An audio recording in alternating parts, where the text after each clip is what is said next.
This is 55 TV, and we are at the Brutal exhibition with Steve Lazarides. Great to see you, and what a fantastic space for this show. Thank you. Firstly, how did you get the space, and was the exhibition formed around the space that you got? It was. I was going to take the year off, so I was going to do a Glastonbury after, doing it for the last 5 years. That I was sod this, I'm going to take a year off. And this space is, I know the vinyl factory people that are moving into here, so they said to come along, take a look at it. I took a look at it, and I love the building. Like, I'm a big fan of Brutalist architecture anyway. So coming in and seeing the space, it was it would have been rude not to have done the show. And then, the thing Brutal really has come out of the actual architecture for the building, and feeling that I quite wanted to give the artist quite an open brief this year. So instead of it being quite tight like it's been other years, like Dante's Inferno, and then we did the Minotaur, and then we did Bedlam last year. So this was a much wider brief, so it could be, brutal in the nature of the art that actually executed what's depicted in it, whatever brutality's going in the artist's minds. So yeah, really, the building spawned the show. Congratulations. I'm a big fan of Brutalist architecture as well. What do you feel about the fact that they're just clearing it out of the whole of the UK pretty much? I think it's a shame, but this place is staying, I think. They're not knocking it down. I think they're renovating it. So, some of it just blatantly didn't work. It was an architect's wet dream that just didn't work for the population that actually lived there. So, things like Elephant and Castle and stuff like that just, never really worked. It was a dystopian nightmare for the people that actually lived there. Whereas, I'm sure it looked great on the architect's drawing board. But, there's not many people I know, and I've known a few people that have lived in those brutalist blocks of flats that have actually worked. There's just some, trendy tosspots living in Trellick Tower. I must say, I do live in the Brutalist tower blocks as a council tenant, and it's always been great. So, I just think it depends on what the density of it is. Like some of them, when you've got like a million walkways going everywhere, so for families and the elderly, it's not exactly friendly. Yeah, it's about the management, and the management kind of went out the window, didn't it, at one point, and that was it. Your career's forged really in, not just as a photographer, but as a gallerist with the street art scene. How do you feel the street art scene is these days? I don't know, I'm old. I don't really know. That makes me old. I don't really know what's going on anymore. No, I think there's people that are really kind of pushing things forward. People like JR, Veals to a certain extent, Conor Harrington, there's people that are evolving. Dali, stylistically things are changing. People are developing new techniques and working on a much more epic scale. That said, there's still an awful lot of total and utter shit out there. But then it's always been the same. I think, it's looking for diamonds in the rough at the end of the day. I think there's a lot of people that are just aping what everyone else has done, maintaining this as a cutting-edge new movement when it's been in existence since at least the late 60s in its current form. Now, you can take it back to the Romans if you really want to start digging, but it's there's some interesting new people coming up. I think I'm not so much interested in street artists really as people that are using the street as a medium. Being artists of whatever form. So it could be anyone from Mark Jenkins doing street sculptures to JR doing paste-up photos. Sure. Talking about Conor Harrington, absolutely love his work, and just where he's come from a street artist to it's just gallery work. Talk to me about him. He's done the transition so well. I think Conor's stuff always looked like a painting anyway. When he painted outside, he was oil painting with spray cans on the street. I think for Conor, it was a fairly kind of logical movement from coming outside to inside, and he's still prolific on doing stuff outdoors, but it's really started to develop his gallery paint, his paintings for the indoors. Like us at 55, you're very inspired by the communist artwork. I mean, I know you've been collecting posters for many years. I mean, personally, I love the style of work, and I love almost the detachment from the artist. Yeah. And it's just a product rather than. Well, there is no artist. That's the thing. Sure. It's a state thing. It's like you're certainly not allowed to be an artist unless you're going to be dead very, very quickly. There was no, there was no I. it always was a team thing. And I just like the fact that it's very, very brutal. It's, you're talking about the power of a poster being used to subjugate billions of people at the end of the day. It's amazing to think that a poster could do that, and it's still utilised today. Is not so much in a poster form, but if you think of all those famous shots of all the despotic regimes, where first thing they do is pull down a statue of dear leader, and there's a lot of things you can avoid. You can switch the TV off. You can not listen to the radio. Except for 55 TV. Yeah. You can not access the internet. At some point, you have to go out on the street and buy food or go visit people.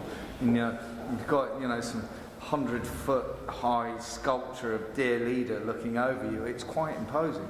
So I've always loved the power of the medium as much as the imagery within it. And I also love the fact that each different communist regime had a slightly different take on things. So a lot of the Russian stuff was all about productivity and how to be a better citizen. A lot of the Chinese stuff is based around let's kick everyone's ass. So almost in every single communist poster I've ever seen, there's a girl with a gun. And then the Korean stuff. I just got some stuff from North Korea recently, which I've been looking for a long, long time. It's all about how evil the Americans are. And there's a great picture of some small child tied to a tree with some American scientists about injecting his eyeball. So it's quite nice that, and then you go to Cuba, which is a small island, and so isolated from the rest of the communist nations. That the whole Cuban thing was about solidarity with someone else. So Day of Solidarity with the Afro-Caribbeans, Day of Solidarity with the Polish miners. It's an interesting kind of form of art. And I think it's not going to be long till the last communist states have fallen, sure. And then it ought to be. These were mass-produced throwaway things. I had a hilarious conversation in a market in Beijing. I was with two Chinese friends of mine. And the guy was going, "No, you don't want to buy from that stand. They're fake." And I'm like, "Mate, who's ever going to know?" It's like you made millions of them. They just got pasted up on the street and then thrown away. It's not like they were signed by the artist. Yeah. So, are you planning to put an exhibition together with this work, or is something you're really sitting on at the moment? I'm not sure. It's like I bought an exhibition about 8 or 9 years ago. Where I bought the whole show of stuff about Paris '68. So, and then I picked up a load of Black Panther paraphernalia, and we got Emery Douglas to come over and do a show with us. So it's where you draw the definition, really, because you have state-sponsored political art, and then you have movements that were quite organised that were making their own art. So like the National Union of Miners and people like that were always very good at doing artwork. So we did a show with the miners up in Newcastle recently. I think I'm hoping to try and do something with them, with all the pit banners. Because like every pit had its own banner, and you look at them, probably the first one's probably got done in the, the very late 1890s, just as the union was started. And you look at them, and they're a depiction of purist socialism. It's the reason fascists crushed them, because even now you go up to Durham, and you're going to see the National Union of Miners still got a big space up in Durham, still working for the community. 20 years since the last miner went down a pit in Durham, and they were very, it was a very pure form of socialism. And I think I really want to try and get those banners out to show, how England was in another time, when we still had a working class. Well, and where are they now? Well, they're not, are they? Not really. Apparently they're all middle class. Yeah, there is no working class. Yeah, it's the underclass, isn't it? I think you have the underclass, so the work, or people in work. I don't think there's any such thing as the working class, which may or may not be a bad thing. You're very passionate about this, we're glad to see. It's a great topic. We've gone for hours just on that one topic. I could with you. It's a great show you've done here. Yeah. Many shows going on at the moment. What do you think of them, the more commercial ones? Oh, you asked me about Freeze. It's total shit. You probably read my no, I haven't read any of it. Tweet. I think yesterday I said that I quite like Freeze Masters, that it was art that deserved to be in the public view instead of in a public convenience, which is what I think most of the stuff in Freeze art version is. I'm not a big fan of them. I don't like any of them. Monaco, I think, is a piece of shit. It's like, what's the point in... what I don't like is fairs trying to ape other fairs. So you're doing this thing where you're going out... I'm only picking on Monaco because it's the easiest one to pick on. But in the States you have Pulse and all the other ones, and it's like... Yeah. So you're so desperate to try and do something different, but all you've done is set it up on a model like an art fair. So what's the point in that? It just looks like a bunch of people that couldn't get in the art fair have then gone, well, do it. But then that's me being extremely hypocritical because I did an art fair last year. I don't really care. We're big fans of Miami Art Basel, but actually the Wynwood Walls. Art Basel Again, is a supermarket. Wynwood I felt was fine until I realised that all those walls were being done anyway. So you go out of season, that Wynwood thing was not a project that was done by Miami Basel. Those walls were already being done by graffiti artists, and you drive around Wynwood out of Miami time, and there's loads of stuff going on. It's not, this isn't driven by Miami Basel. And I just think that Miami Basel now, I'll never go back. Because I went for 4 or 5 years. I think it's become I think it will start becoming much more fashion orientated because everything seems to be linked in with fashion. So, and it's with brands that don't need to do it. So you've got Artsy doing a party with Chanel. You've got Levi's doing this. It's a very kind of American way of doing it. And it's that very American way of like big is best. And it's just becoming, it's absolutely not about the art. It's about who's doing the blockbuster parties.